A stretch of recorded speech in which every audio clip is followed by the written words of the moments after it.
Hi everyone, welcome to Bulunmaz YouTube channel. Here we are in VicenzaOro, the greatest jewelry shop of all times. And of course our company is exhibiting in this show. We're gonna have a chance to introduce all our machinery, all our new technology in the exhibition. If you are ready for the show, if you are not able to travel in this moment, come together to discover the show and to visit our booth together.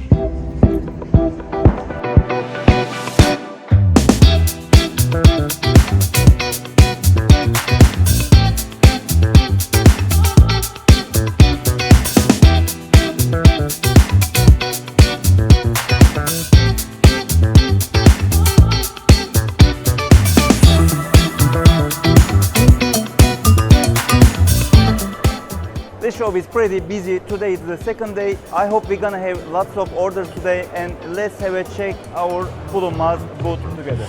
We don't really know where the world is gonna go, but now everybody knows that you can't stop for too long. Got to keep going. Don't really know where the world is gonna go, but now everybody knows that you can't stop for too long. Got to keep going.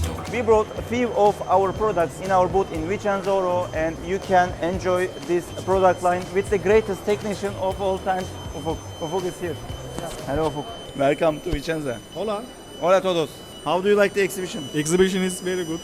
So crowd. Did you sell the machine? Everyone is here. Why did you bring this machine? Huh? Because this is bestseller machine in the world. Micromotor is our bestseller and most developed machine. These days it's 12 axis, you know, from the other videos probably. That's why we brought Micromotor. What other machines do you have here? No, now, but we have a lot of different types of machine. Excalibur, CNC lathe machine. In Istanbul Jewelry Show, we will have all our machinery, CNC lathe, Excalibur, sheet cutting machine, 4-axis machine for the low budget, all the line of mechanical machines, all the machinery that you can see in our showroom, in our factory, you can study in Istanbul next week. But today we are in Vicenza.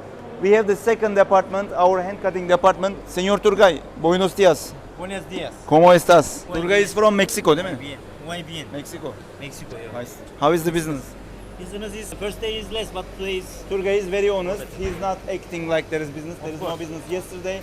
Because of COVID-19 things, because of extreme measures they are having here, the business is a little bit low. The people, less people here, much less than usual. But we will find the customers.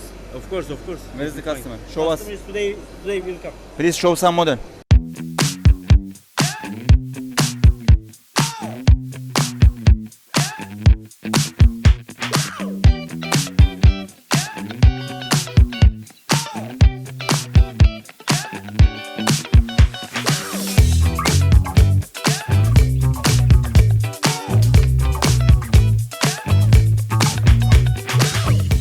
And of course our factory manager is here in Vicenza. Gel buraya, kaçma.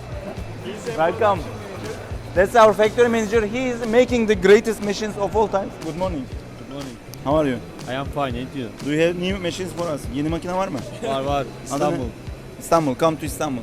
He's working on new machines. That guy is our factory guy. If you want any new machines, if you have idea, whatever new machines you want, you can write to Mr. Harun and get very good result.